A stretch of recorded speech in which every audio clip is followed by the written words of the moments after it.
Bonjour et bienvenue sur Dukascopy TV. L'indicateur avancé KOF de la Suisse a progressé à 99,8 points en octobre contre les 99,3 points révisés en septembre.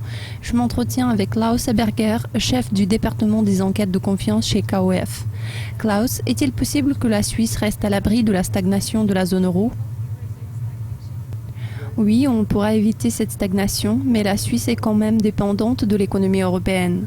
Donc nous aussi, nous pouvons ressentir la situation moins favorable en Suisse. Nous ne sommes pas confrontés au problème de stagnation.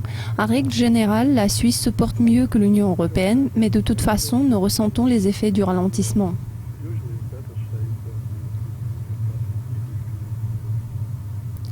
Les prévisions pour le reste de l'année se sont améliorées. Que pouvez-vous dire sur les perspectives à long terme ? Ça dépend en grande partie de ce qui se passe dans la zone euro et dans l'ensemble de l'Europe. Les perspectives économiques que nous voyons maintenant ne sont pas si brillantes qu'au début de cette année. Nous avons plus d'incertitudes, notamment dans l'industrie de la production suisse qui est extrêmement dépendante des exportations. Cette industrie est censée éprouver des difficultés, mais en ce qui concerne les perspectives économiques à long terme, nous envisageons un ralentissement en termes du développement. Notre demande domestique est assez robuste, alors à la limite la consommation domestique devrait rester stable, ce qui exerce un effet favorable sur l'ensemble de l'économie. La croissance dans le secteur de la construction est censée ralentir, mais en général, je peux dire que nous nous portons assez bien par rapport à l'Europe, mais bien évidemment, nous serons affectés par le ralentissement en Europe, ce qui exerce un impact négatif sur nos perspectives à long terme.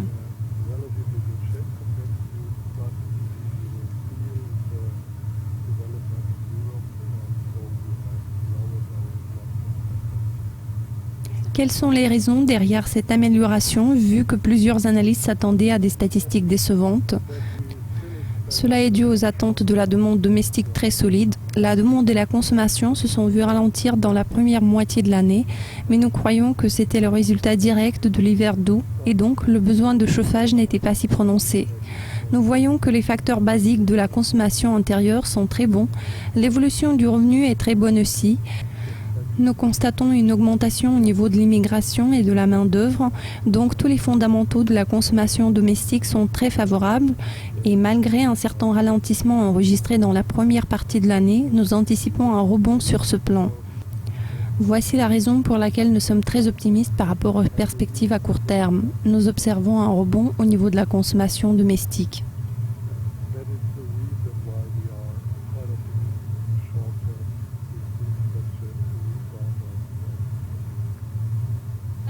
Merci de vos commentaires, Klaus. C'est tout pour l'instant, mais restez avec nous pour être à l'affût des actualités financières. Je vous dis à la prochaine.